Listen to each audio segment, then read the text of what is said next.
final contestant in the Saskatchewan Grand Championship is Ernest Yapes. Come on up, Ernest.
Saskatchewan Championship. The judges will be making their decisions. And while they are, I'd like to have James Adika come up for a few moments, and I'd like to make some draws for some prizes that somebody said we were going to make, but I haven't seen anything.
follow that fiddle or let Trent hold it or something, I want you to draw some numbers for me. Will you do that?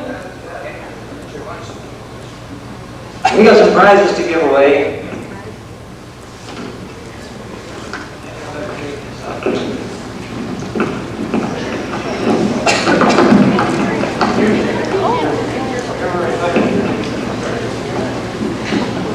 Is that good?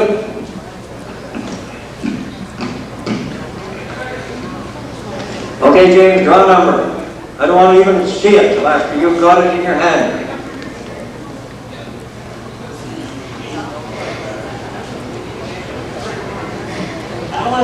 Up. Alice Scott, Manitou Lodge, Sask. All right. Man has a tape out, and he's done all kinds of things for, well, he's not as old as I am.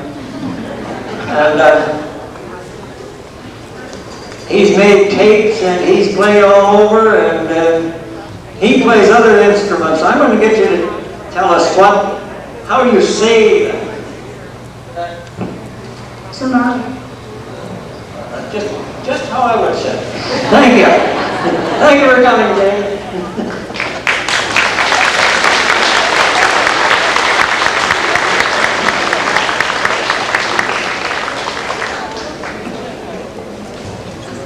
Number 2 in the junior class is Gregory Shabaga. Come up, Gregory. Let's give Gregory a big hand.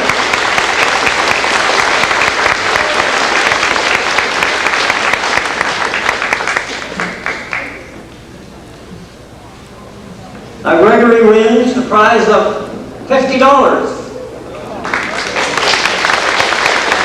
Making the presentation today is Leah Stafford from the Saskatchewan Cultural Exchange Society. See, I'm a quick learner. They only had to tell me once and I got that. Thank you for coming, Leah. And our winner in the junior contest is Tyler Kushneri. Tyler, come on up.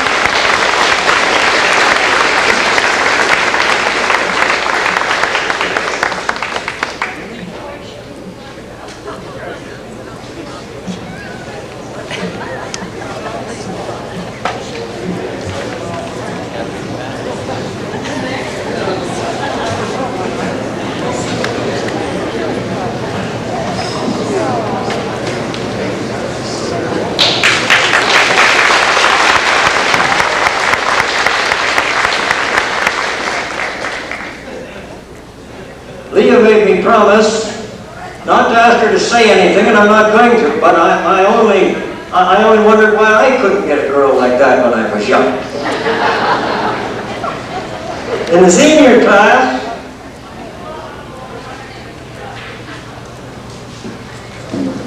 number 2 is Godfrey Kelm. Come up, Godfrey.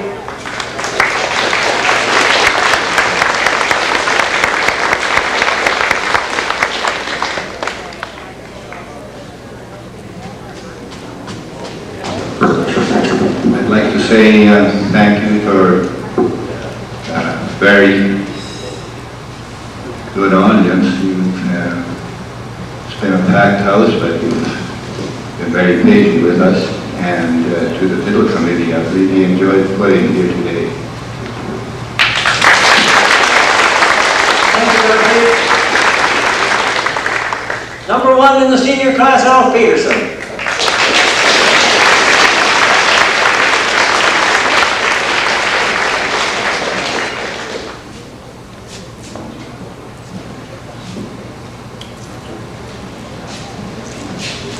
I might add that Godfrey got a check for $100. Alf gets a check and a plaque for $200. I want to thank all the organizers and all this whole fiddle contest. It was very nice, very nice, very nice.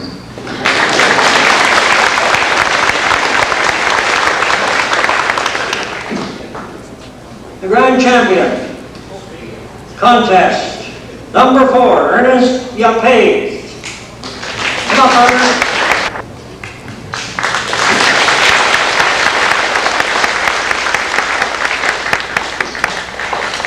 Thank you for coming, Ernest. Number 3, Laura Edmonds.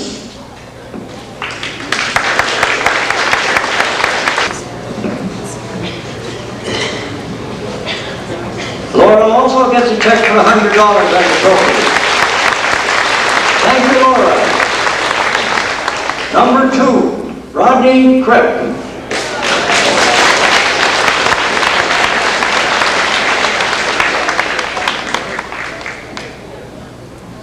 Was Rodney last year's winner? Well, as the fellow said earlier, you win some and you lose some, Rodney. And not bad. And I can tell you, I won't divulge the scores, but I'd have hated to be the judge. Rodney gets a check for $200. I just like to thank Trent Bruner for playing piano for me. I'm sure everyone really appreciates the job that you've done there. I'd like to congratulate the other fiddlers and congratulations, Dean, for your fine playing. Thank you. Thank you, Rodney. And now our grand champion, Dean Bernier. Let's hear it for Dean. Come on up.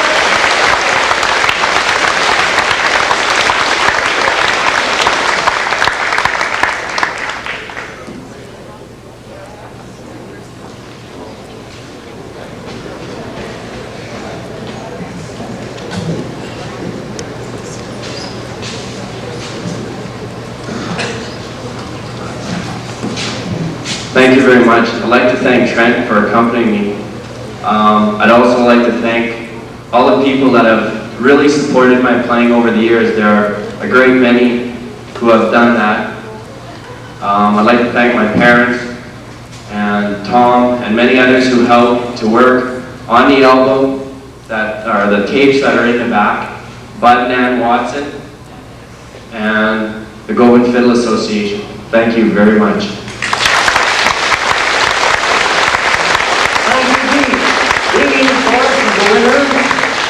$300, the trophy, and the 6 hours of free recording time.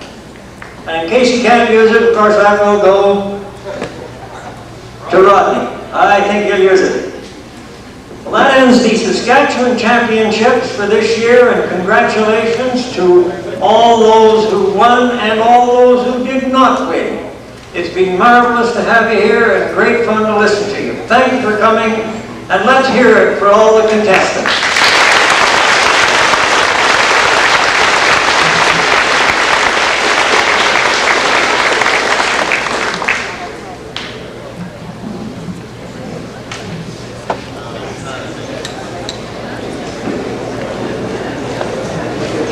And thank you, Leah Spafford. You got away before I could shake hands with you and say goodbye, but I'll wait till my wife isn't looking and do that. How'll that be?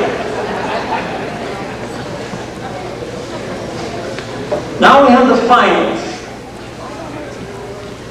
Are they ready to go in the finals for the junior class? Classes go through yet? And the awards and presentations to make. So if you'll take your places, the juniors can be prepared, and the golden class can go and draw now.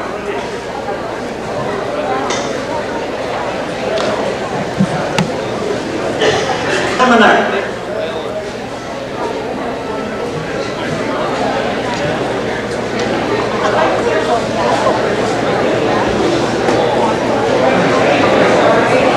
Hi, Leanne. How are you?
second contestant is Candace Sawitsky.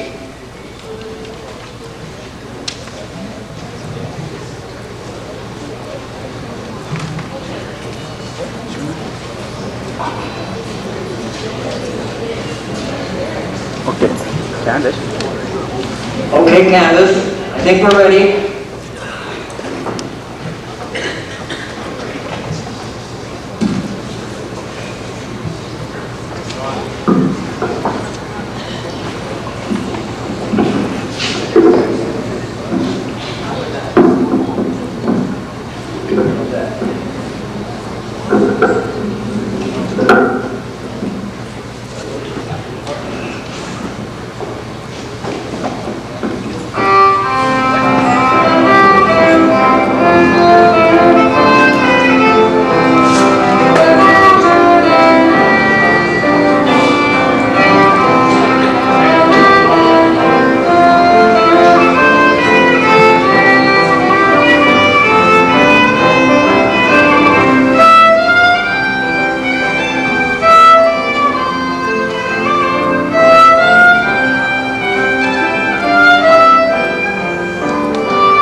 paper.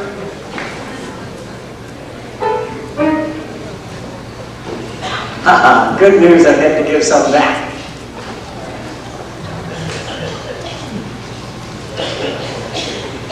That is if I can find it.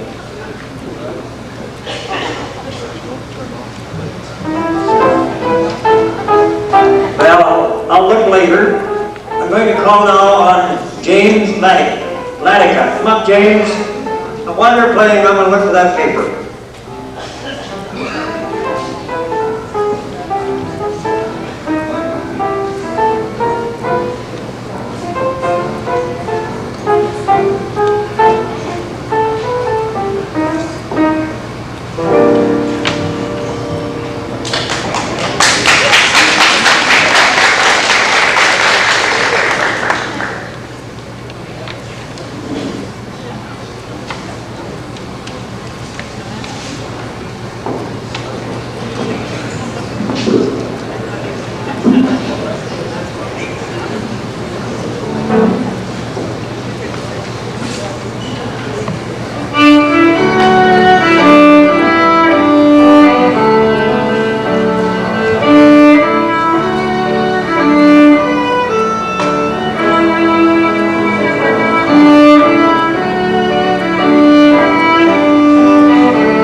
second in the junior is Gregory Shabaga. Here you are, Gregory.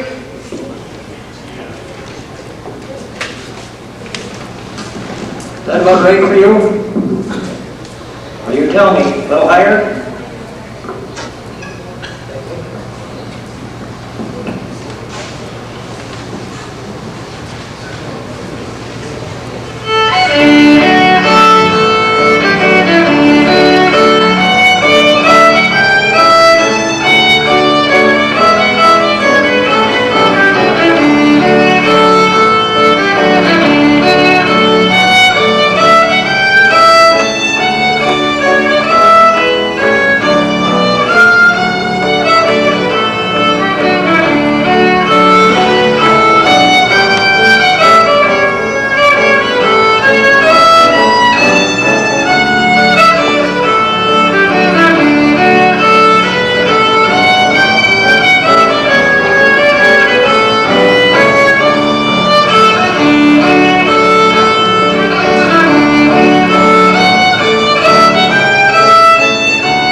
Fifth and final contestant, Colonel Sawitsky.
And we'll have the golden age next.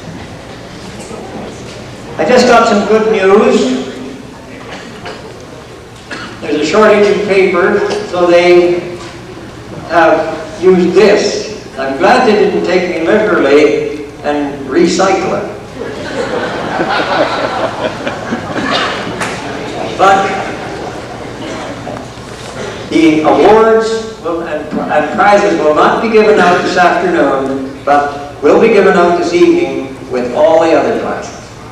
So you won't have to wait quite so long to get your supper. We'll have the golden age fiddlers now, leading off with Phil Sharp.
contestant is Archie Smiley.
contestant, Joyce Smith.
Now the sixth and final contestant in the Golden Age Championship is the hometown favorite, perhaps, Godfrey Kelly. Come on up, Godfrey. Can't say he's from Govan, he's really from Simrick.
tell me, 1 and 2 here, all those volunteers, the executive, who worked so hard and so long to make this a success. And I know you would like to join with me. Of course, you can't have a fiddle festival without fiddlers. So let's, before we break, we'll hear this jig tune, and then I'm going to ask you all to stand up and we'll really lay it on for all those people after this jig tune.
Any of you who do not know what MC stands for, it's mediocre comedian. And I come from Teeswater, Ontario, and I'm married to Janice McMichael, the oldest one of the McMichael girls.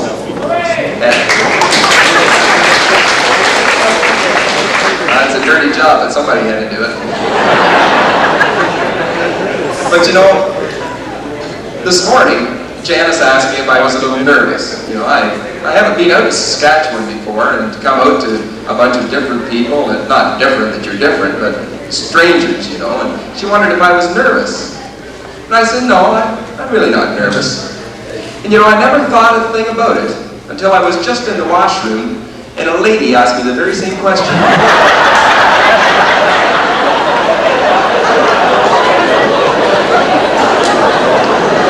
But you know, it's great to get out here to Saskatchewan. We had the honor of being invited out for 3 years to Miami, Manitoba, for their fiddle festival. And actually, there's some different people that were up to Miami that I've had the pleasure of chatting with and talking to down here. As a matter of fact, this afternoon, one lady came up, she shook my hand, and said she was so glad to see me again, and she remarked that I was looking thin. And I felt pretty darn good about that, until I realized she was looking at my hair. But you know, we've had a chance to take a little drive around and see some of your countryside. It's beautiful, a lot flatter than what we have back home. And really enjoyed the drive around. As a matter of fact, we were going through this one little town, and there was this little church kind of set off the side of the road, and we stopped because it was just so quiet and nice. And so we stopped and went in and took some pictures, and on the front of the church there was this signboard, and it had the time of worship and the minister's name and everything, and down at the bottom in white letters somebody had put on, "If you're through with sin, come on in." And I thought that was pretty unique. And then I looked down a little bit lower, and somebody had written in red lipstick, "If you're not through, call Beatrice, 484-2649.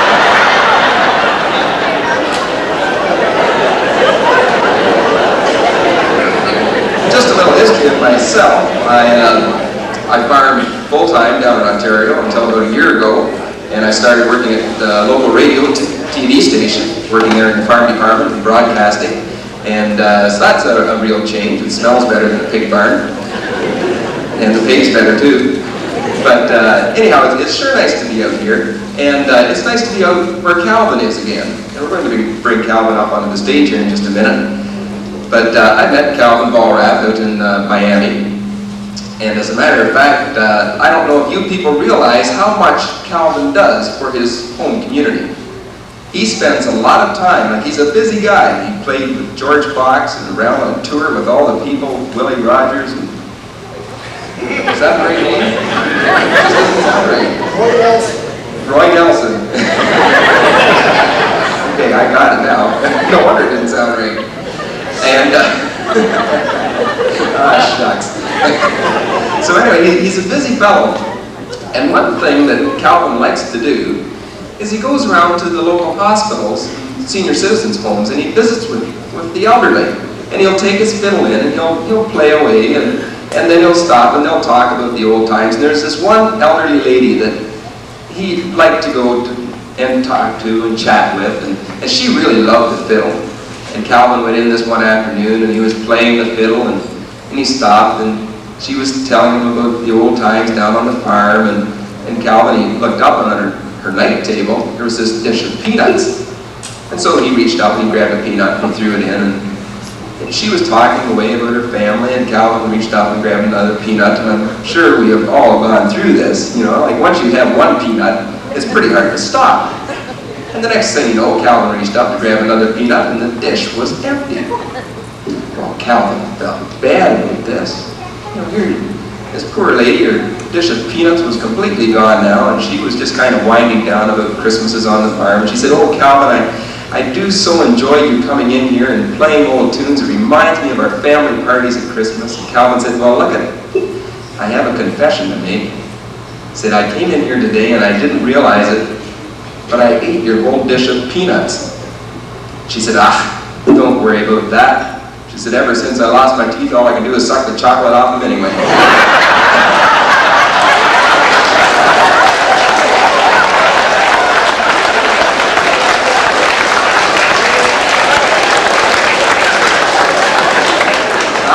Welcome Calvin Ballrath and his group up on the stage. Take it away, Calvin.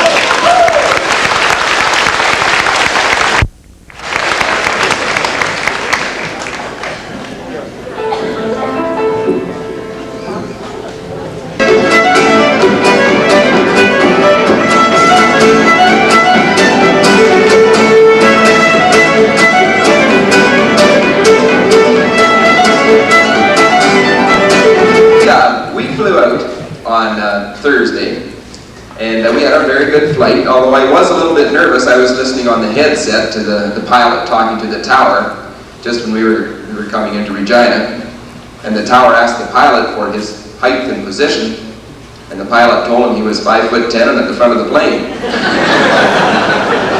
So I was really glad that we got down safe and sound, and we had a little bit of a social gathering on Thursday night, and Janice and I, we decided to kind of pack it in a good time and get a good night's sleep ready for this weekend. And so I woke up on Friday morning and man, we had almost 11 hours sleep. And I stretched and I said, "Boy, I feel like a new man." And Janice said, "So do I."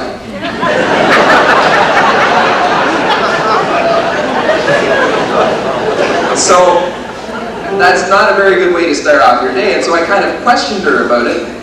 And she kind of calmed me down, and she told me I was a model husband. She did. And I felt pretty darn good about that until I looked the word model up in the dictionary, and it says a miniature example of the real thing.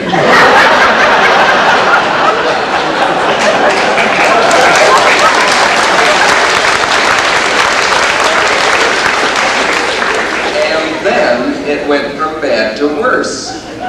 We had words, and I never even got to use mine. And then I did get in a couple of licks, and I said a few things, and she told me that she was going to dance on my grave. Well, I'm going to fool her. When I get home on Monday, I'm going to make arrangements to be buried at sea. But anyhow, we're really glad to be here with the 4 girls and the rest of the family. And how do we welcome them up right now from Roxeter, Ontario, the McMichael sisters.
Although she did have a couple of strange little perks about her. Her belief in castor oil was one of them. And I mean, she gave castor oil for everything. A cut in your finger, you got a dose of castor oil. A broken arm, you got a dose of castor oil. A bad cold, and you got a dose of castor oil. Believe me, with a bad cold and a dose of castor oil, you didn't dare cough. There was one day, we were over at Grandma and Grandpa's place, and she reached up into the medicine cabinet to get this bottle of castor oil out, and the darn thing slipped, fell onto the floor, and broke wide open, and the house cat came along and licked it all up. Well, I'm telling you, we watched that house cat all day the next day. It had 9 other cats working for it. Really, it did. It had 3 cats digging, 3 cats covered up, and 3 more cats looking for new territory. Did it clear away? All right, down the bar. We're going to do an old tune that some of the native people around in northern Alberta, they play this. They call this the old reel of 8.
And some people have asked why we don't have any children.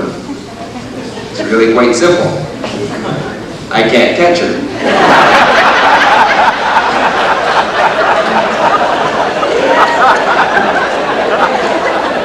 We're going to turn back over now to Magic probably one of the most asked for fiddle tunes around. Is that right? That's right. Mary had a little lamb.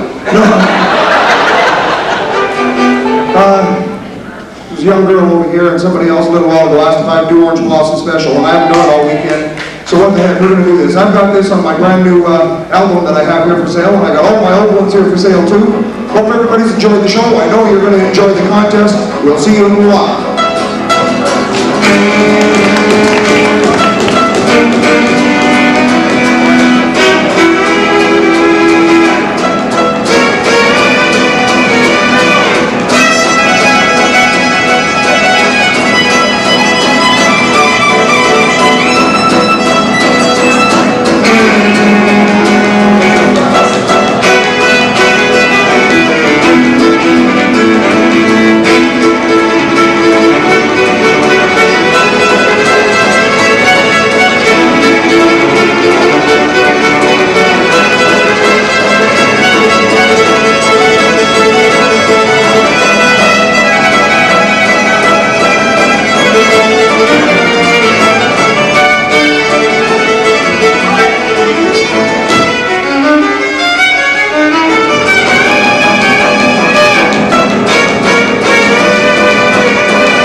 Just to hear that last piece over again. Good stuff. Well, I think it's time to introduce our judges, and I sing in something we call Barbershop, the Society for the Preservation and Encouragement of Barbershop Quartet Singing in America. And it's something that we do when we go for our contest just to pick up the speed on things. And each of our judges is going to come up and play one tune, but we have a couple of them sitting back there. What we'll do is, I'll just say their name, and they'll stand up, and we're going to give them one clap each. Okay? Now we're going to practice that first. Alright, so on the count of 3, give me one clap. 1, 2, 3. Was that loud? I think we can do a little better. I'll try to stay away from the mic. We'll try it one more time. 1, 2, 3. Good stuff. Alright. So our first judge is from Oyama, right? BC, Bob Montgomery.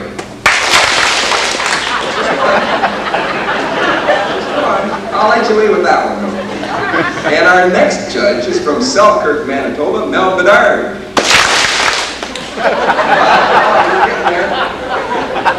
And our third judge for this evening from Edmonton, Alberta, Calvin Volrath. All right, I will give them a big round after they get done playing the pieces. The judges want to come up and favor us with the selection, please. The other day I was out in the barn, and Ron was busy with the milking, and there was a bumblebee flew in the barn door and flew in a cow's ear. And he was milking the cow right at that time. This bee flew in the cow's ear, and I was talking to Ron, and he was just finishing up milking the cow, and there was a plump. Looked down in here, the bee was in the milk pail. And Ron said, well, would you look at that? It's a classic case of in one ear and out the other.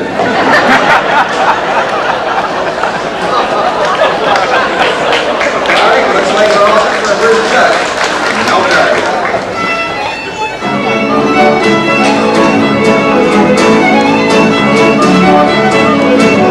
From way back entitled My Girl Don't Wear Perfume, but I can smell her just the same.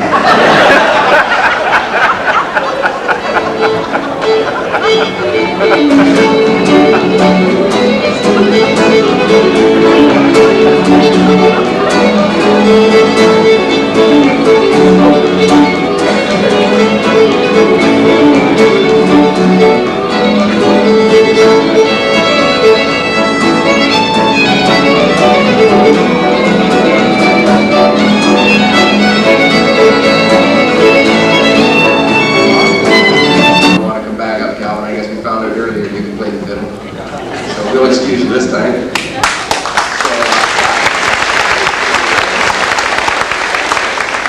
After what we heard already this weekend, I think these three lads have their work cut out for them tonight. So, I just had to check on one thing. I understand that we're going to have the winner of the junior come up and play. Is that correct?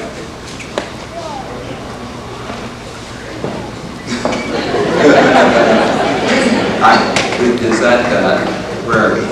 Is Colin here? Is that correct? We have the winner coming up? Is that the one winner? Is there one here?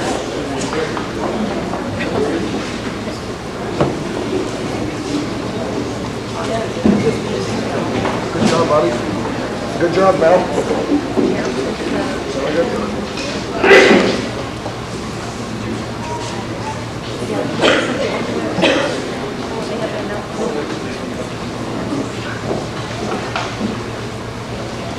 All right, we're going to start in on our contest right now in the junior class, and they have already drawn 4 positions. And I think we went over the rules and regulations earlier. The only one I will touch on, if you can hold your applause until they've done the 3 changes, and then let her rip. And give them all the applause and save it up and build interest on it and give it all to them at the last and show them how much you appreciate all the hours they've spent working on this stuff, because these children are the fiddlers of the future. We have to encourage them all the way through. So hold on to your applause while they do their 3 changes, and then let them have it at the last. Okay? So our judges are all set. Looks like they're all ready, and it looks like our first fiddler's in the gate. So we'll start off with contestant number 1, Tyler Kushnerek.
second fiddler is all set. And our second competitor is Tyler Semina.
$500,000 in a provincial lottery. And he made the statement that he would never have to work another day for the rest of his life. However, he is staying on at the post office.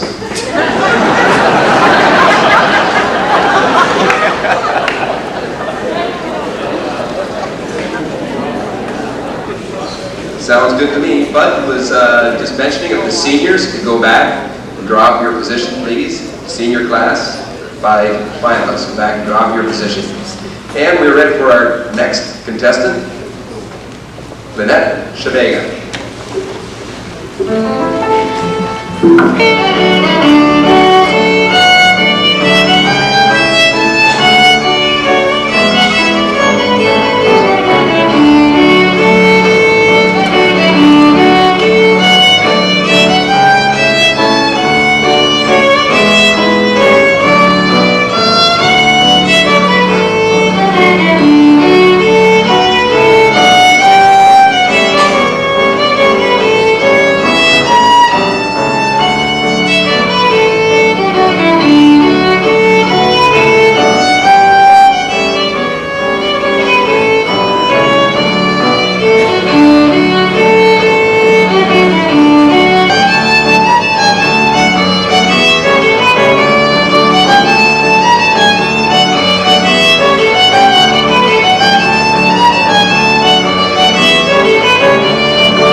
Contestant number 4 in the junior class, Brandon Wilkinson.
This scrap dealer. He died and he went up to heaven. This scrap dealer was standing outside the pearly gates in St. Peter, and he came out and chatted with him for a minute. He had to go in and see if his record was clean enough that he could come into heaven. So the scrap dealer waited outside the pearly gates, and St. Peter came back out to give the guy his clearance to come in. The scrap dealer was gone, so were the pearly gates.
But I wasn't going to tell any political jokes.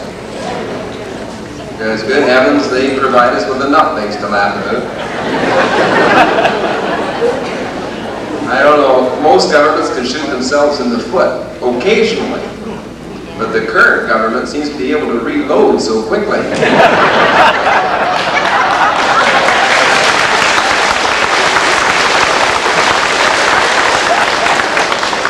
But you know, we are making history right now because it's the first time that the interest rate has been higher than the popular vote.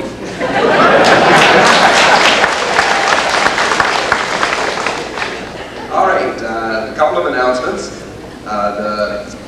The open class, would you please go back and draw up your position? The open class, go back and draw up your position. And that's the senior class. We're going to roll right into senior class after this message. A special thanks to the people who billeted visitors. I know we were billeted out to 4 different households, and the people that we're staying with are just day one, and I know that the other girls and Ron and Ethel feel the very same way. That we've just been, and that's just our side, we've been treated terrific, and it's really nice to come away from home and have a home away from home. And I'm sure that there's other people that have traveled a fair distance and saves them staying in a hotel and saves them a lot of expense, and they sure appreciate that. And so a special thank you to everybody who billeted people this weekend. And the workers who helped set up the chairs. Yeah.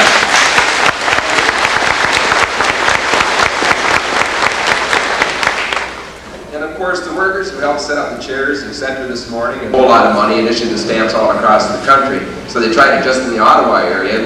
After 6 weeks, they had to pull the stamp off the market, this Brian Maruti stamp. It appeared people were spitting on the wrong side of it.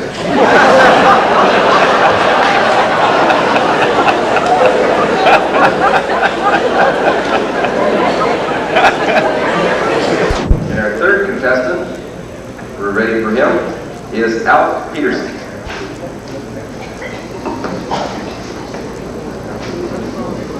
Shots, and I was sitting in the waiting room. I was next, and all of a sudden the doctor's door flew open, and a nun came running out, all dressed up in the full regalia. Her habit was right straight out behind her, and she was running out of the office, quite visibly upset. She was crying, tears all over the place.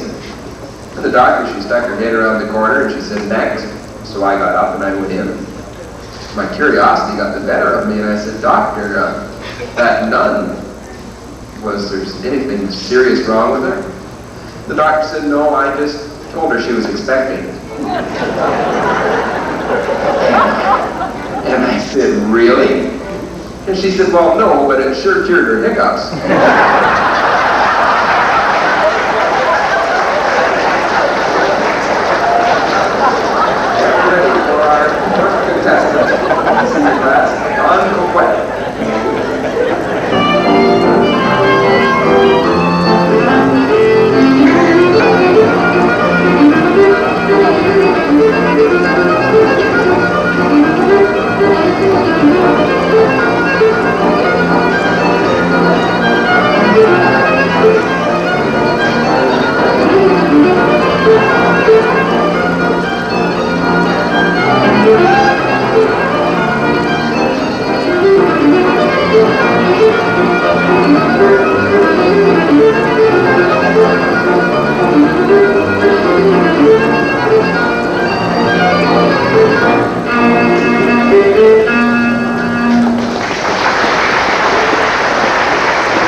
What happened to your leg?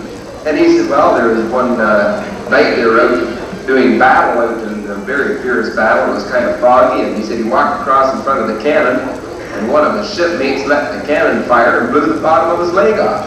So he said the crew, they made up this nice little wooden stump and put it on there. And he said, I get around pretty good.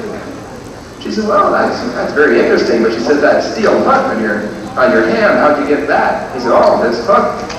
He said, I was out fighting a sword fight on the deck one day. We were under attack. I was taking on 3 fellows. He said, I whipped 2 of them, and the third guy, he brought his sword down and sliced my hand off right at the wrist. So my crew, once again, they came to my rescue, and they put on this nice steel hook, and it doesn't work too bad. I get along very well. She said, well, that's quite interesting. She said, now, what about your eye? How'd you lose your eye? And he said, well, I was out on the deck one day and walking along a beautiful sunny day, and I looked up, there's a seagull flying over, and he let fire and hit me square in the eye. And the girl said, wait a minute, you wouldn't lose your eye from a seagull letting fire in it. He said, you do if you've only had your hook for 2 days.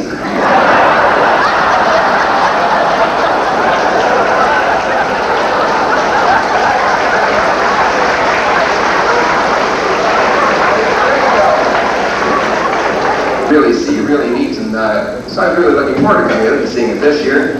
And they lived up to everything the girls said. And we're going to bring them back up on the stage for another demonstration right now. Please welcome the Greenland Dance. He's 83 years young, and he donated a fiddle to the Govan Club in 1988. And last year, they raffled off. Is that correct? And he brought one to raffle. I have trouble reading my own writing. Is this your writing, bud? It is? Go back to school. And he's worked very hard selling tickets and everything. And I was back. I don't know a lot about fiddles, but I do know a little bit about them. And he was playing a few things back there on them this afternoon. And I think he just deserves a hand of applause for the job that he makes. There's a bunch of fiddles right there.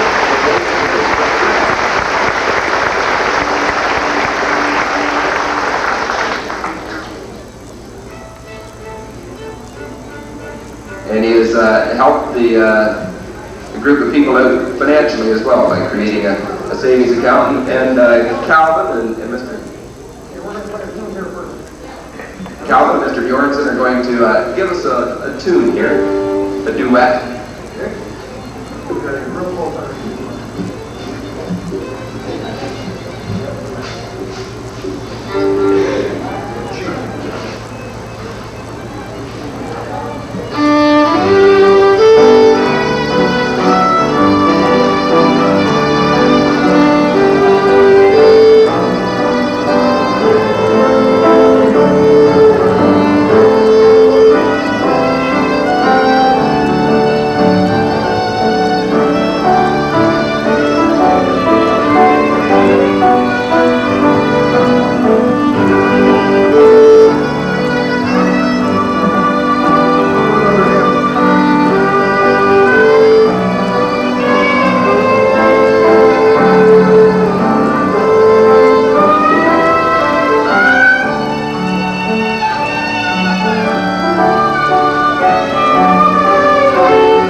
the old theme song to the Don Messer Show.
Probably should recognize Arnold Tusa as the MLA, who's standing back at the bar. I don't know if you can relate those two or not. I thought it was very unique when it was first pointed out to me that that's who you were. You were standing back at the bar like this.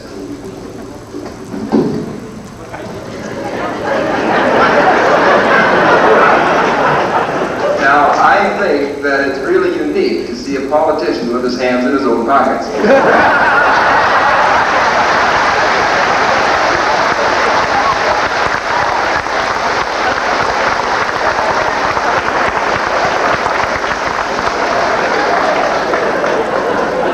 Nice meeting you, Art.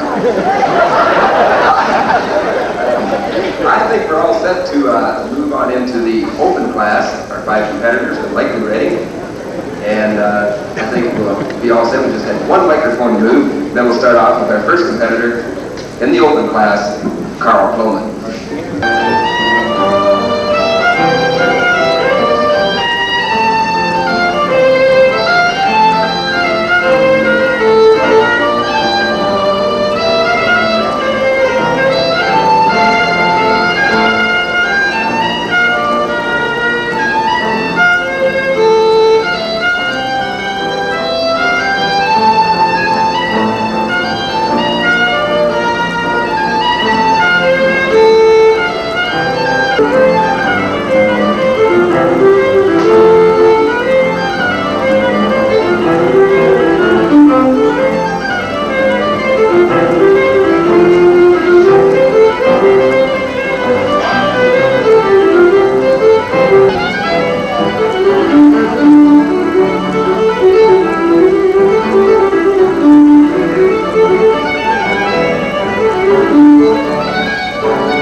weather and crops in the area, and we got into the family, and I said, well, do you have any children? And he said, yes, we have 32 of them. And I said, 32 children? That's a pretty big family. I said, why do you have so many kids? He said, well, his mother was a little bit hard of hearing, and whenever we went to bed, I said, well, do you want to sleep or what? She'd go, what?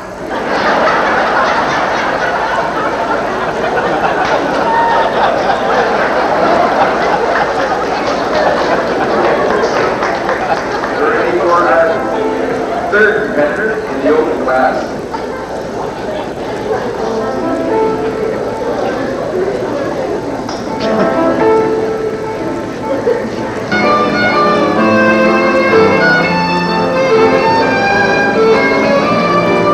The old times, and the one fella, he said, do you remember that stuff they gave us in the war when we were stationed over in France to make us forget about the women?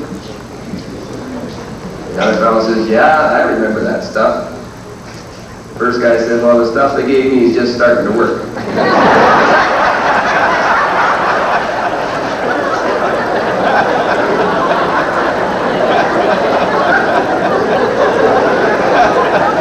That's a true story. And we are ready for our fourth competitor in the open class, Shauna Hewitt.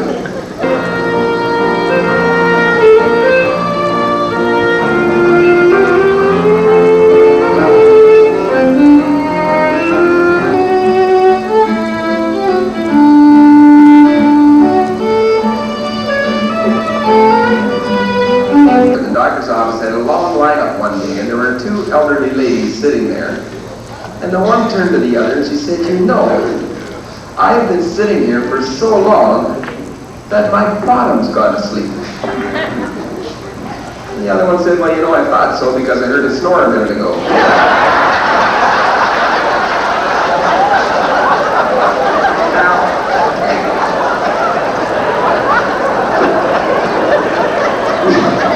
We don't want that happening here tonight. So for the next 2 minutes, we're going to take a 5-minute stretch. All right? We're only going to take about 2 minutes so we get right back into the contest. All right? So don't go away too far. Stand up, stretch your legs, and we'll run through it. How many people here have any children or grandchildren at home? You want to raise your hands? Well, no wonder you're troubled about the population in your province. There must be more than that. Don't people have children or grandchildren here? Boy,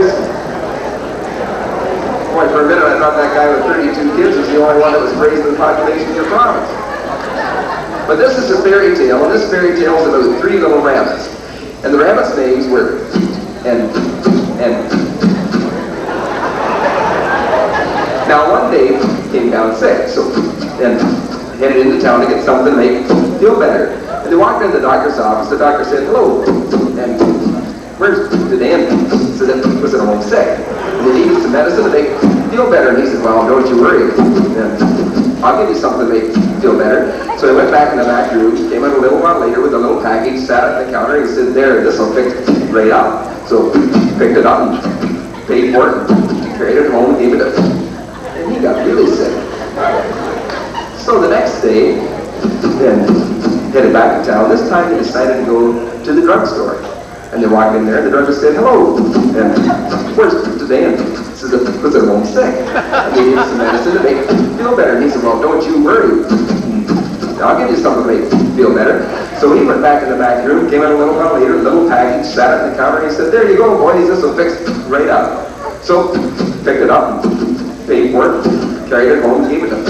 And he got deathly ill. The next day, came down sick. So, headed into town, and this time he decided to go to the vet's. And he walked in there, and the vet said, hello, where's today? And said that he was at home sick. And he was really sick, and they needed some medicine to make him better, because they already had one in the grave.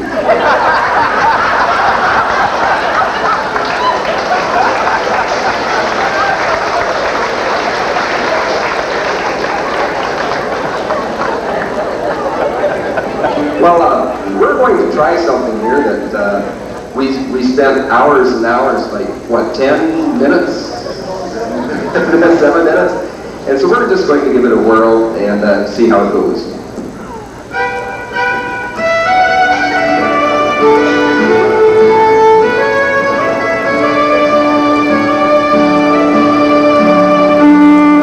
It was battered and scarred, and the auctioneer thought it was barely worth his while to waste much time on the old violin, but he held it up with a smile. "What have I bid, good folks?" he cried. "Who will start the bidding for me? $1, $1, then 2, make it 2. $2, and who'll make it 3? $3 once, and $3 twice, and going for 3.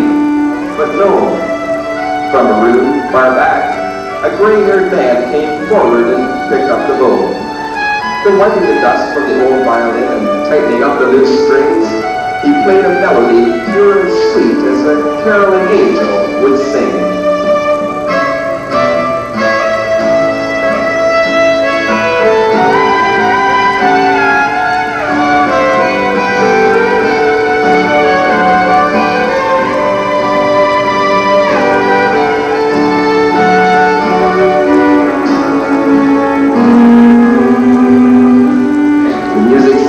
Auctioneer, in a voice that was quiet and low, said, "What have I bid for the old violin?" as he held it up with the bow.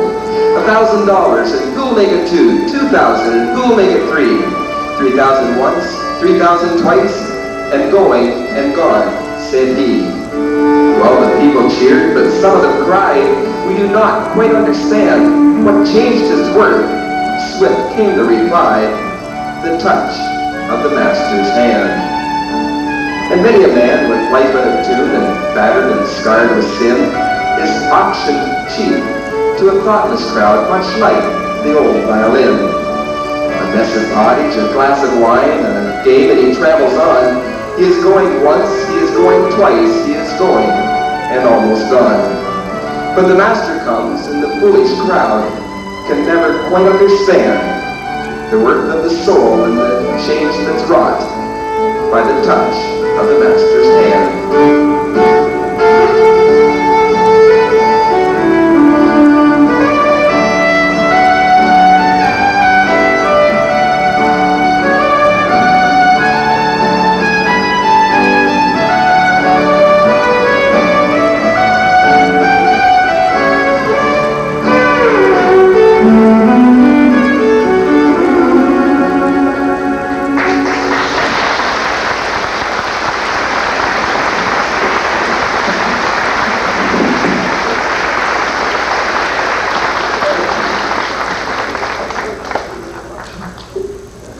Surprises all the time. This is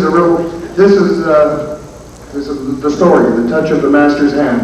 It's very touching. I've had a wonderful 3 years coming down here to Govan, and I sure hope I get to come back again in another year sometime down the way and come back and play for you again. It's nice to see so many nice people, and hope to see you all again real soon. Thank you very much. Everybody from the Philippines.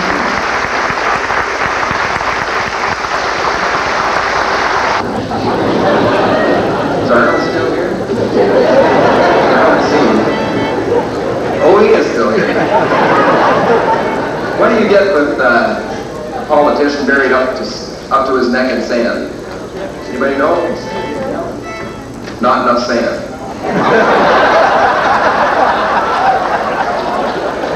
That is it. I'm not telling any more political jokes today. Well, I think we're all set to roll into our championship class. And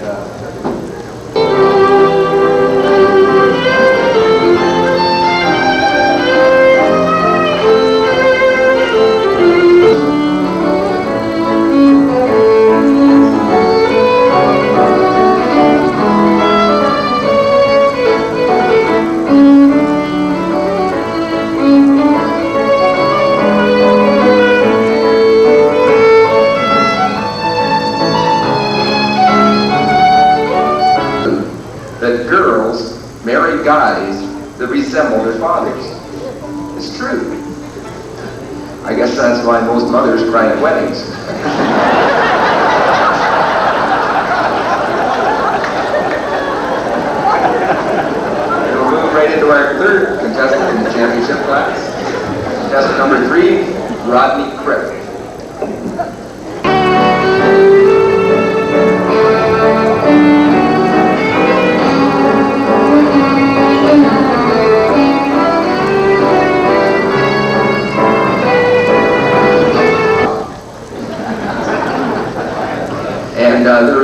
was standing back there, and I think they'd been drinking for quite a while. And the one turned to the other, and he says, you know, he said, I don't know if I'm old-fashioned, but he said, I never slept with my wife before we were married. He said, how about you? The other guy says, well, I don't know. What was your wife's maiden name?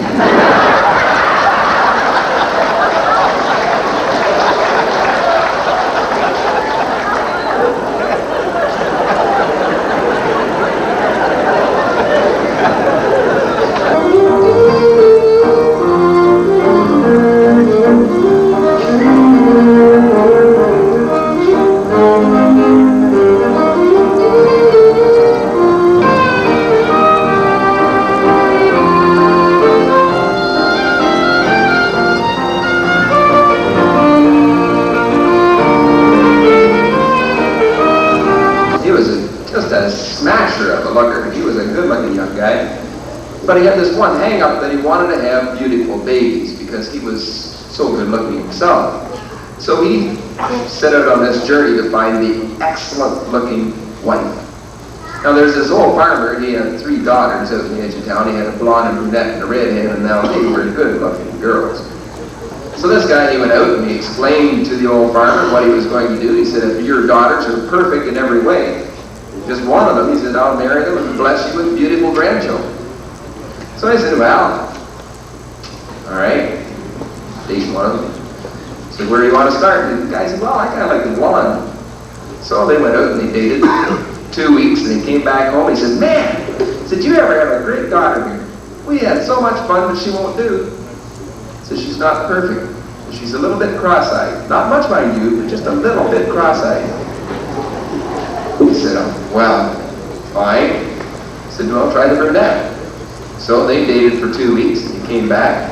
He said, man, he said, you got another great daughter here, but she won't do. The farmer said, well, why not? He said, well, she's just a little bit bow-legged. Not much, mind you, but just a little bit bow-legged. He said, well, then try the redhead. So they dated again for another 2 weeks, came back, and he said, you know, I can't find a darn thing wrong with your daughter. I want to marry her tomorrow. So had a small wedding, and away they went on honeymoon. And about 9 months later, they had this little baby. And it was the ugliest darn thing you ever laid your eyes on. And the fella, he just couldn't stand it. He left the hospital with his wife and baby in the labor room, and he rushed out to his father-in-law, and he said, I can't believe what has just happened. He said, I'm so good-looking. He said, your daughter, my wife, is so good-looking, and we have this baby that is so ugly. The farmer says, well, there's just one thing I kind of forgot to tell you. When you got married, she was a little bit pregnant. Not much, mind you.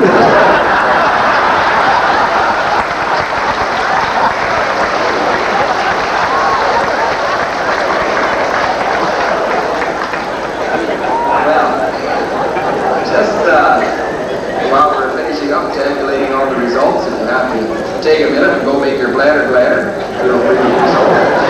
Or if you want to take a walk across the back, a lot of people have albums and tapes and pictures and all that kind of stuff. If you want to visit with them and purchase something, do that too. We hope it won't be too much longer before we get it right into handing out all the news. Nice comment. We have a tie in which class? Just one class. Well, you tell me how you want to handle it and I'll spread the word. Do you want me to call it over? Do you want to,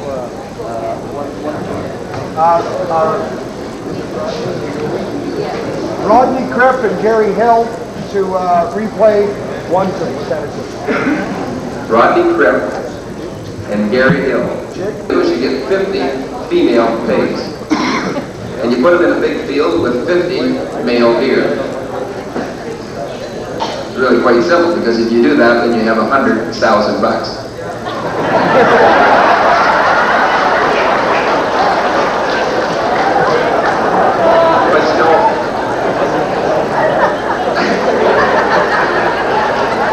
People here have a weight problem. Put up your hand. Now this is something really unique. You know, I asked that around home and everybody goes, so just put up their hand. It's kind of nice. I have quite a problem. Every time I look at dessert, I put on weight. If I eat it, it's that much more. And my wife's cooking, something to be desired, but we won't get into that. We're heading off on a trip. I've got to live with her real close quarters for a whole week, so I don't want to offend her right now. But anyway, I've tried all the different diet plans. I've gone on the Playboy diet. That's what you go on to get rid of your centerfold. People have accused me of having furniture disease. That's when your chest falls into your drawers. And I have tried everything, and I finally found this one diet that really works pretty good. And what you're supposed to do is you get your meal, and you go in front of a full-length mirror, and you take all your clothes off, and then you're supposed to eat your meal. And the theory is that when you're eating stark naked, and you're looking at yourself, like clothes do hide a lot. Like when you're sitting there and you can see just how big you really are, you won't eat as much food. They say you'll leave about half of it on your plate. And it's true. I didn't. Really. They threw me out of McDonald's before I was even half done.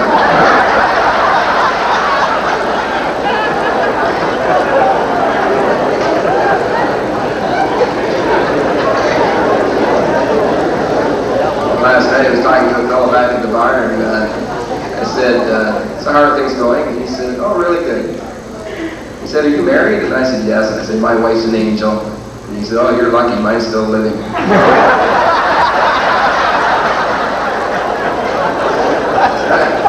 I turned around to another guy that was standing there, and I said, are you married? And I took a quick glance down at his hand. He didn't have a wedding ring on his ring finger, but he did on the other hand. And I said, are you married? And he said, yes. And I said, well, your wedding ring's on the wrong hand. He says, yeah, I know, I married the wrong woman.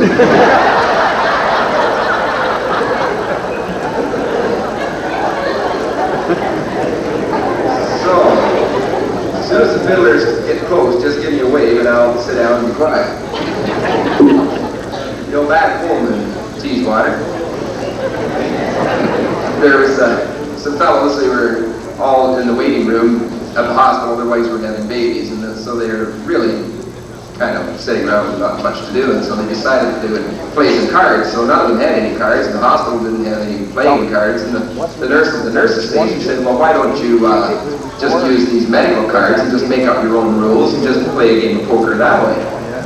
So they thought that'd be all right. So they counted 52 medical cards. They were playing away, and the first round, the guy takes a look, and he says, oh, well, he says, I'm doing pretty good here. He says, I've got 2 appendectomies.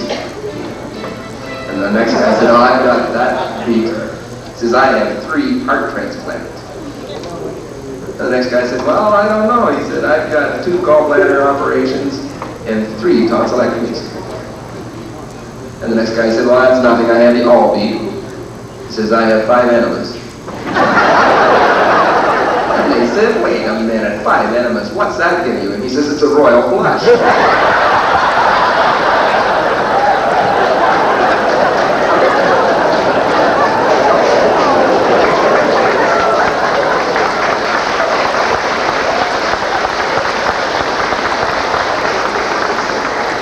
Just a question for the judges. Do you want them to play contestant 3 and then 5? Is that how you want to do it?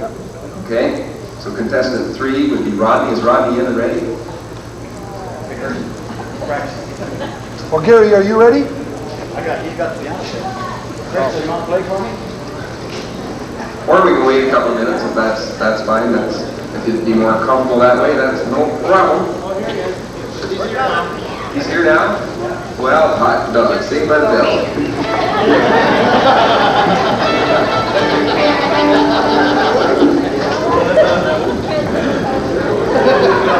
Oh, well, this is kind of keeping a guy on his toes up here. Is just kind of like a cross-eyed javelin thrower. He never won a prize, but boy, he sure kept the crowd alert.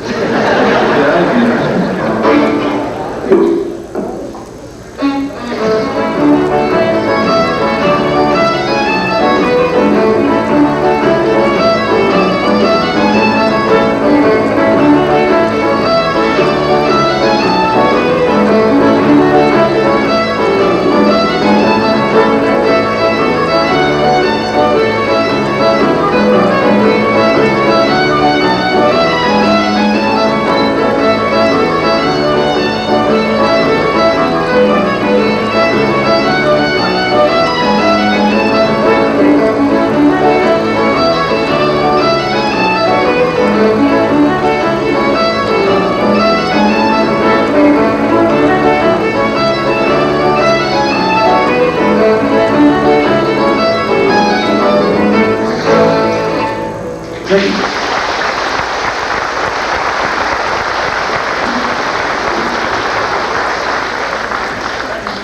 Cripps, now our other playoff player,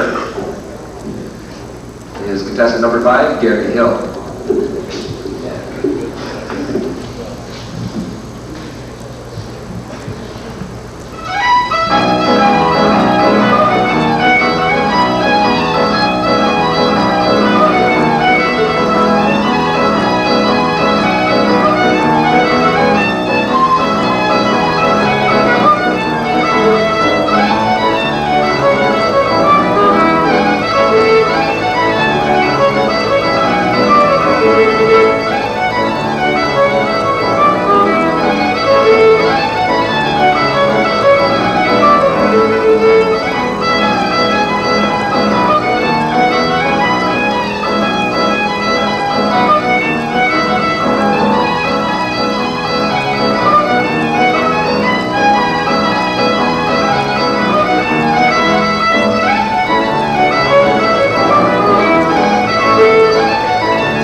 So hopefully it won't take too many minutes. We'll still take our 7th inning stretch here, and we'll get right into handing out the trophies and the prize money just in a couple of seconds. So don't go away. We'll be right back.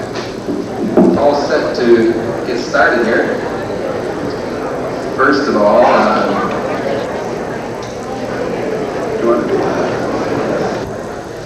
contestants, finalists would come up onto the stage at this time, please. That would be just great. We'll get all this paperwork out of the way. You know, the last MC job I did, I had somebody come up to me and pay me a very big compliment. They said I had a very mellow voice. And I felt good until I looked the stupid word up in the dictionary and it said overripe and almost rotten.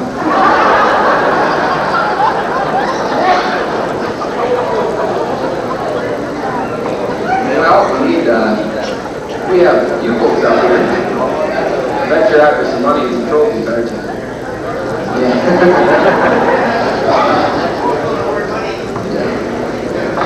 All right, well, we'll get some officials up here with all the to do.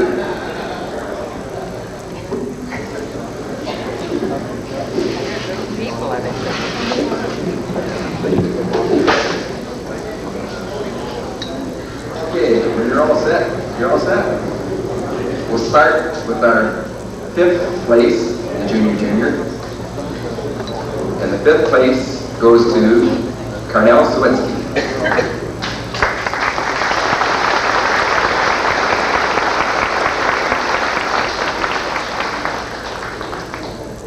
And 4th place goes to Candace Sawinski.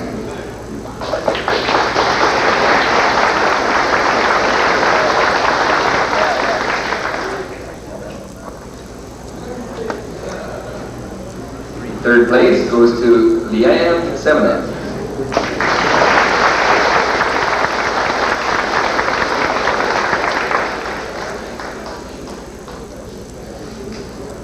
And 2nd place goes to Gregory Shabaga.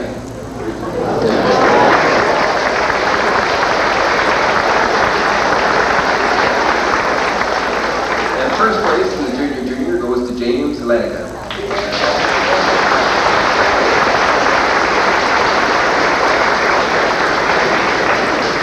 We have the golden class, the 5 finalists, competitors, if they could come forward at this time.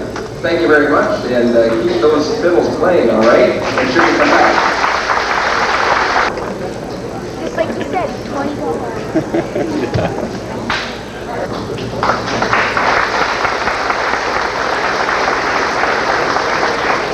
And 3rd place in the golden goes to Phil Shotton.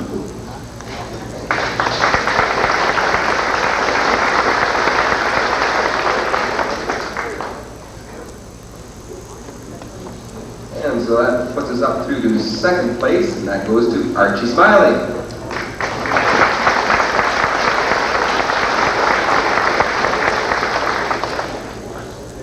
And first place in the Golden Age group goes to Godfrey Kelly.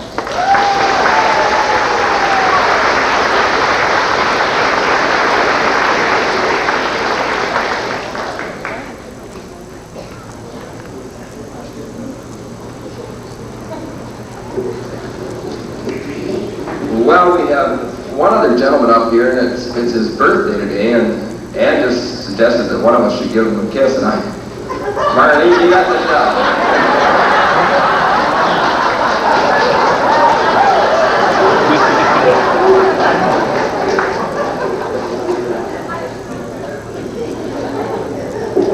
How old are you, Howard?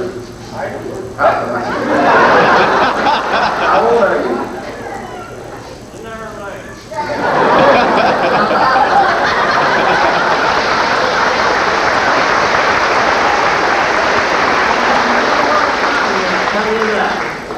That's what we come here for.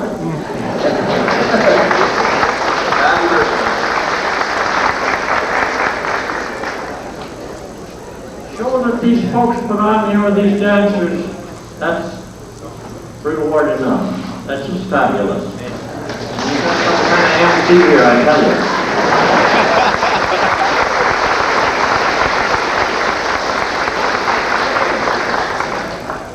We have our junior class up on the stage, please. Our junior class, Annette Shabanga.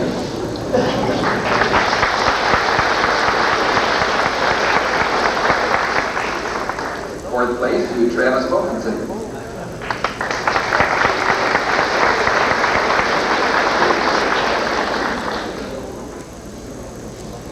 And third place goes to Brandon Wilkinson.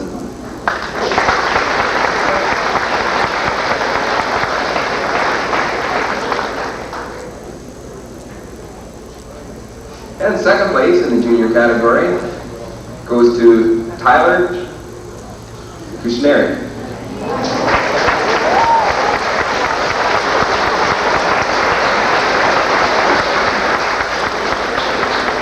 And first place goes to Tyler Seminuk.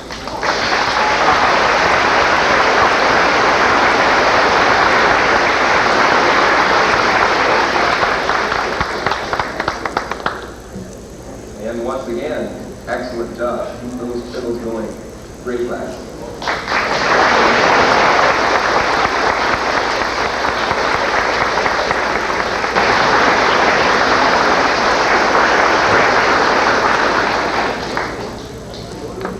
Thanks. And I want to thank the judges. They're right on.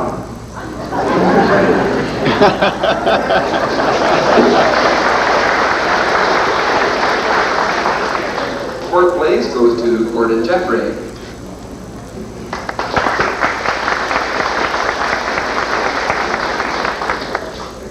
Thank you very much. And don't forget to come over to Swan River the 25th of August there. We're going to have a big day over there. Thank you very much. And third place goes to Al Peterson.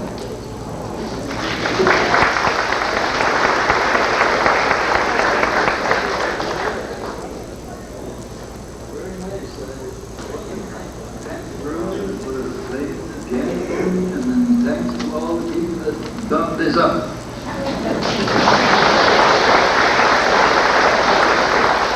And second place goes to Don Coquette.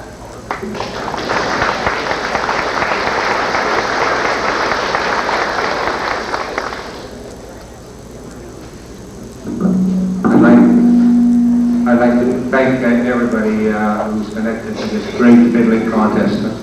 I'm sure everybody enjoyed it. Thank you very much.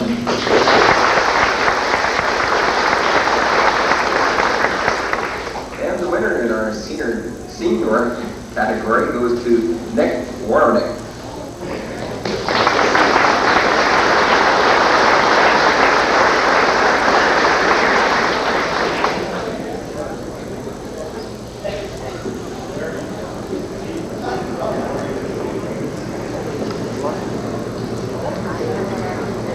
He is presenting the memorial trophy.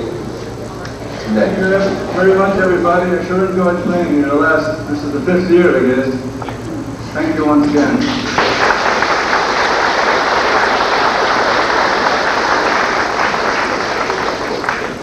Thank you, gentlemen. Hopefully we'll see you all next year.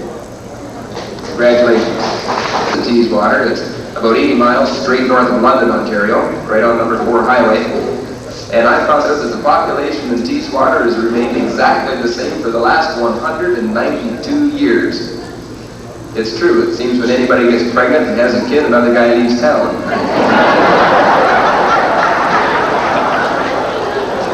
We have our open class coming up. Do it.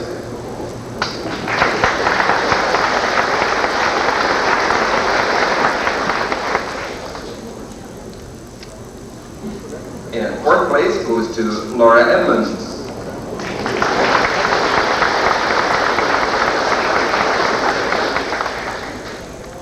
I'd just like to say a special thanks to my dad for being my accompanist and for everybody at Govan who put on such a terrific weekend.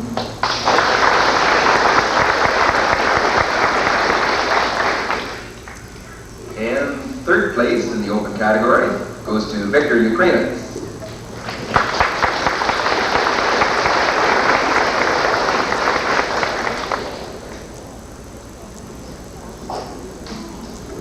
And I guess we only have 2 places left, don't we? That's good because we have 2 people left too. And 2nd place goes to Harold Wright.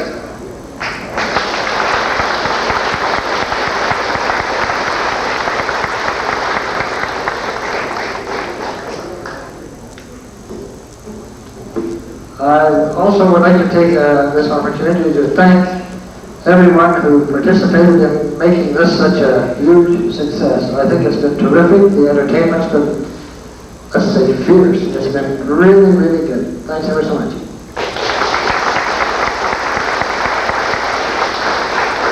And 1st place in the open category goes to Carl Floman.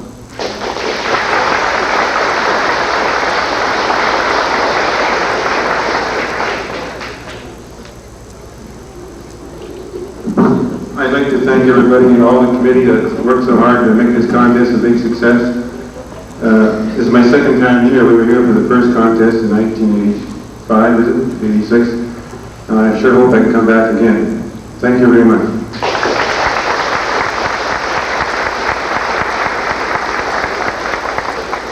Thank you, folks, and congratulations. And as they're making their way down at the championship class,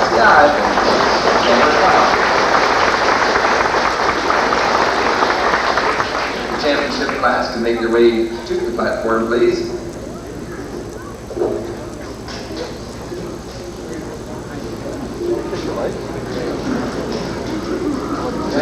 This afternoon I was talking to a gentleman and he was explaining to me the fact that he had purchased this brand new hearing aid. And he said it's the most fantastic hearing aid that was ever made. He said that he can hear for miles. He can hear things he had never ever heard before. And he said it's really expensive. He said he paid $2,500 for it. I said, $2,500? That's a lot of money. I said, what kind is it? He goes, oh, it's 3:15.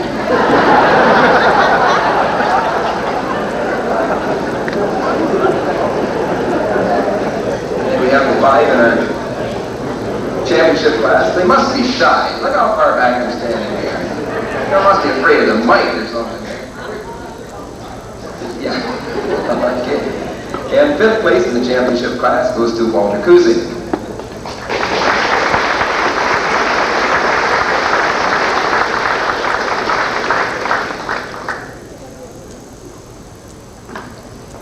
And 4th place goes to Dean Bernier.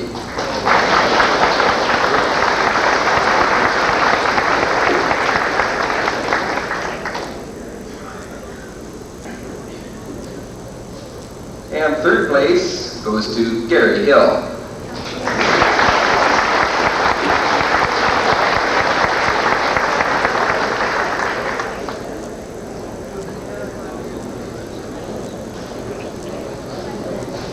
And 2nd place goes to, you know, there's this guy down in Teeswater.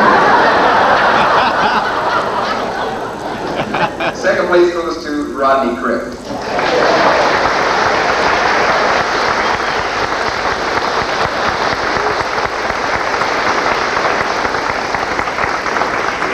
And first place, championship, the 5th annual Govan Festival goes to Crystal Floman.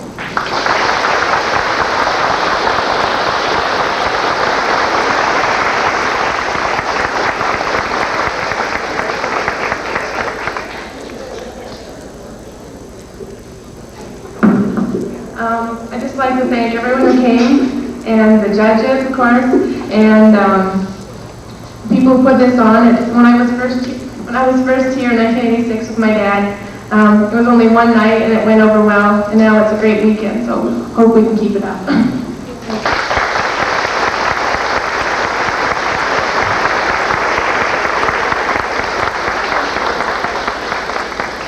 Gary's pushing me up here to say a few words.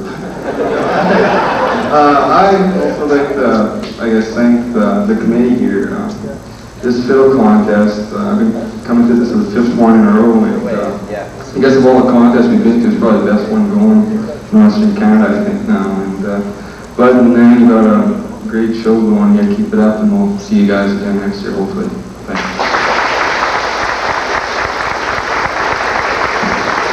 Yeah, I'd just like to say thanks to Bud and Ann. They put up with Rodney and I for half a night. We got in about 4. Rodney kept me out, took me over to Half Boyer's tent to practice up. Thanks, Rodney.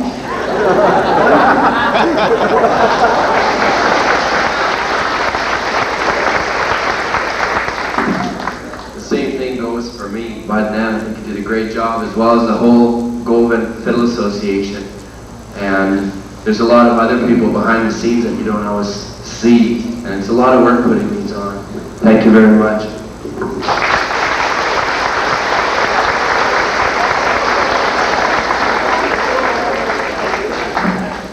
I'm going to change the subject just a little bit. I'd like to thank Bud and Mrs. Watson for finding me a place to stay over this weekend.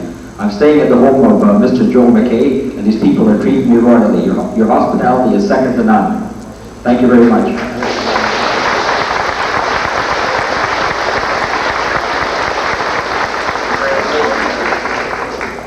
Sure. Oh, they have to get this big picture here.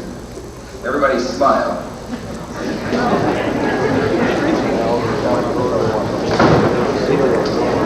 All right, we're still missing one. Still one more person in the junior.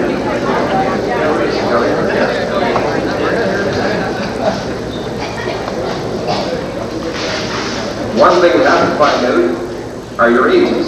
So you want to start at the far end, and how old are you, sir? Sorry? You're 10, 8, 11, 7, 9.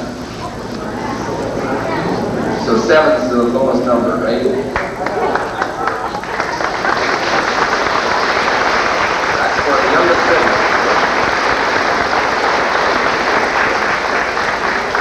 All right, thank you very much.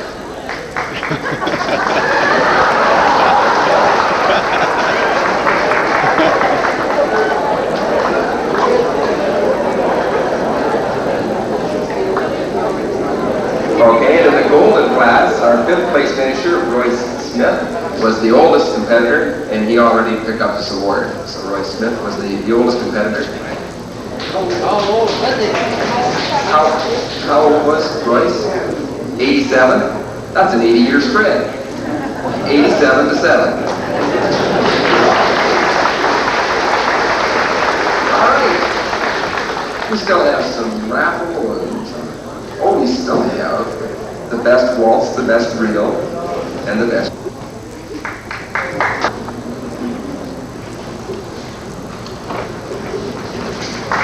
All right. And the best, what are we going with next? The jig. The best old-time jig goes to Crystal Floman.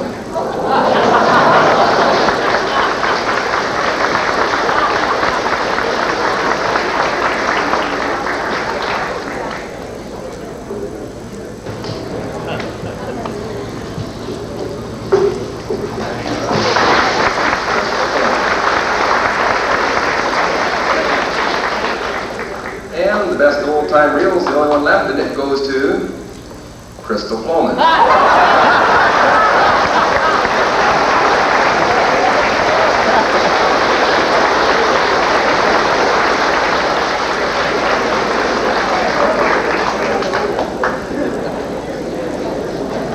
Estimated by Kathy Lewis.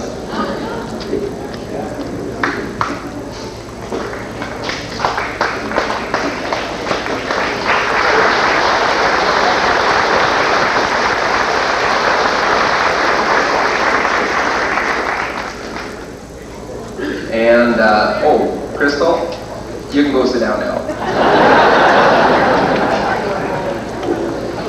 Well, we still have just a minute. We still have just a minute. Would Dean Bernier come up, please? We're still looking for Sandy? Never mind. No mind, never mind. No, I don't think so. I think you better stay, because I don't like standing up here alone.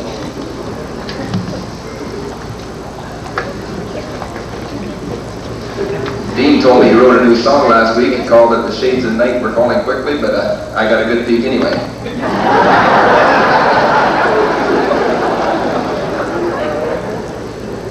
Well, every year the Saskatchewan Cultural Exchange Society is honored to present the Best Saskatchewan Fiddler at this contest with the championship trophy. This year it's Dean Bernier, and he's a fine player, and I'd like to congratulate him.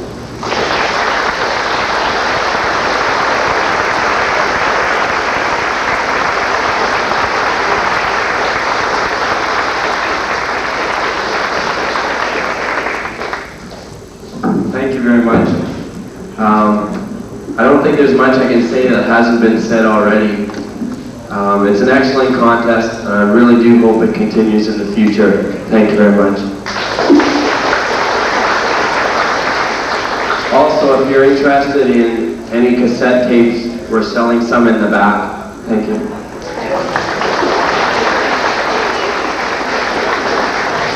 Make sure you go back and take a look at everybody's tapes back there. I have a funny feeling up here in Canada we're going to get another 6 months of winter this coming year. And good old time film music is a great way to pass the winter along. So stop around and pick up some good music. Next, John Hampton. John Hampton, would you come forward, please? Is John still here? Calling John. And we have a scanner that we monitor the police calls, and we found out that somebody broke into the police station and stole all the toilets. And the police were buffaloed. In fact, they had nothing to go on.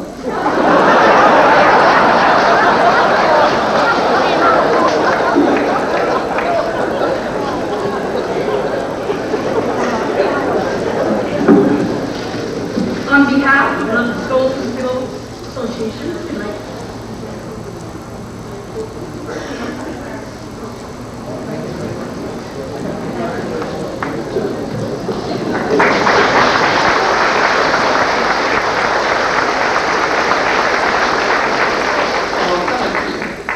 Very nice.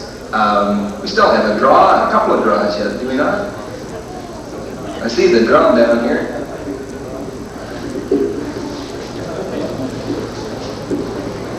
Everybody's just sitting around with their tickets burning a hole in their pocket, wondering what they're going to have to take home.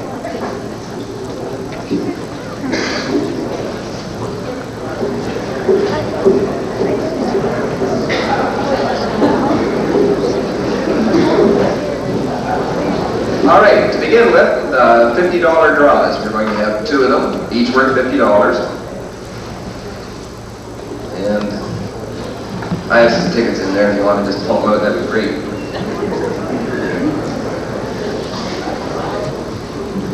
And the $50 goes to Bruce Anderson. Is that safe? Saudi, Saskatchewan. Bruce is here. $50 winner.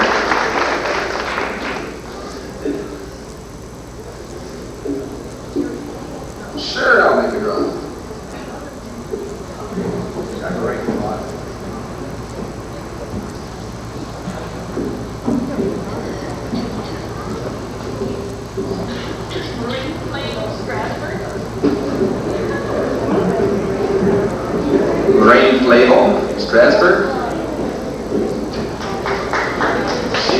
for $50.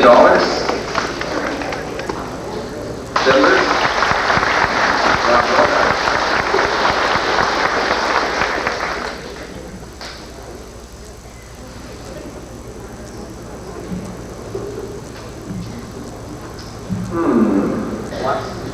Huh? What's the last name? I would say it's James Ledican.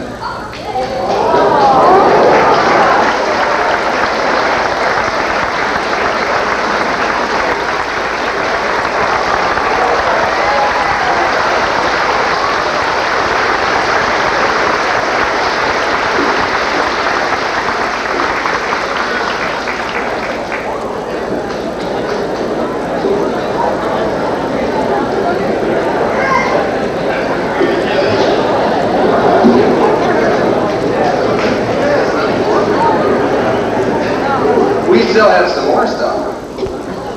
And if you enjoyed me, my name's Gary Val, and if you didn't, I'm Johnny Carson.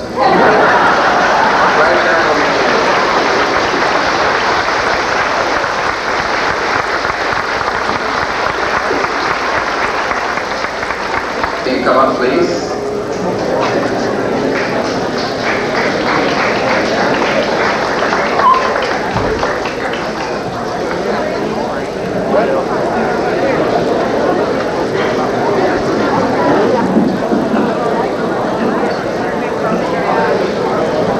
On behalf of the Govan Association, I'd like to present you with these gifts.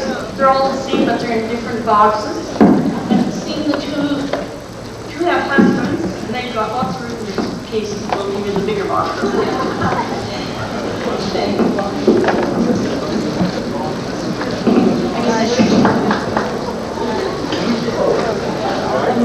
Love having you here. Thank you. I'd just like to say on behalf of my whole family, how nice it was to come back again to see you all again for the second year. Thank you to the committee for having us. Special thanks to our host families who were A1 all weekend, and thanks again. It was fun.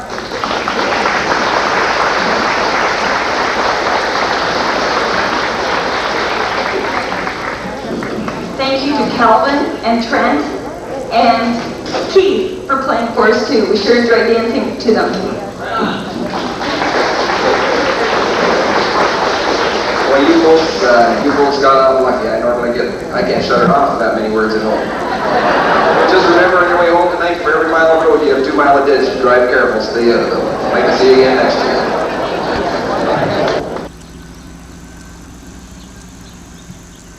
What's the name of this place, Canal? Huh? Oh yeah, but it's against the sun. It's quite a ways. Last mountain.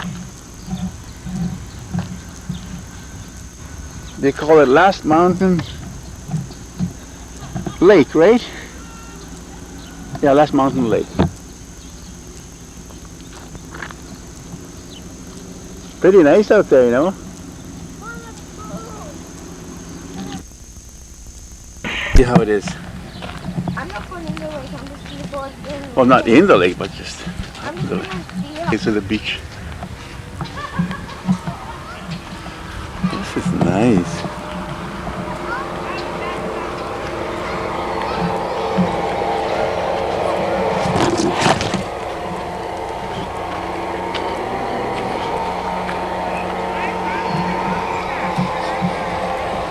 Nicely level.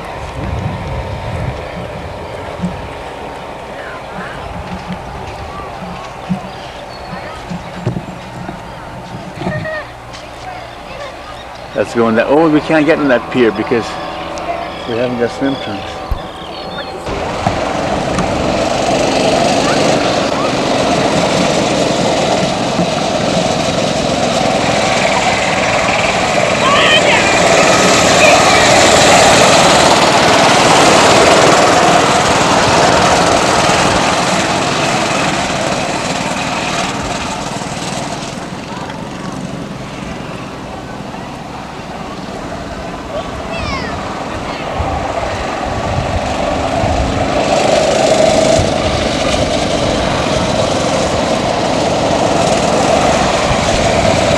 talking about Govan, right?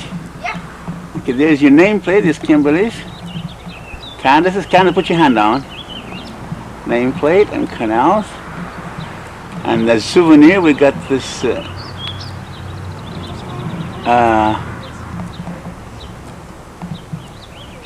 what do you call them? Wicks? Wickers. There's The W, not the 4, actually 2 chairs, 2 end tables, coffee table, and a love seat. And there's 3 trophies. Kimberly, Candace, and Cornell got. And Kimberly this year is the first time she entered the higher junior. And she has some real stiff competition, like Kushnierks and some guys from Calgary, Regina, so I'm from Winnipeg. from Winnipeg, so she didn't quite make it. So all she has to do is do better and beat them, right? She's doing very good, but I guess somebody's always doing a little bit better. And Candace, I think Cornell got 5th, Candace got 4th, right? Yeah. This is mine. This is Cornell's. And Cornell got this one for the Oh, Cornell got 1 because of being the youngest, that other one. Kimberly got in Purdue a big one and $50 scholarship. No, But Kim got in PA. in PA, yeah. That was pretty good. First. Yeah. And she got second and Cornell. Yeah, it was in PA you got a 2nd out of. Okay, well, next competition is which place? No. Next competition is bigger. Bigger, and then? Yeah. Well, I don't know. And then we'll probably go to Ruthelda. Where? Ruthelda. What's that? That's by Rosetown there, by Olson's. Doug Richardson, I know him. I have to phone him. And maybe we'll go to Waiwata. Waiwata. And then, of course, Canwood later on. Bye. So I'm sure you'll make... Okay, just a minute. I'm going to take this picture now.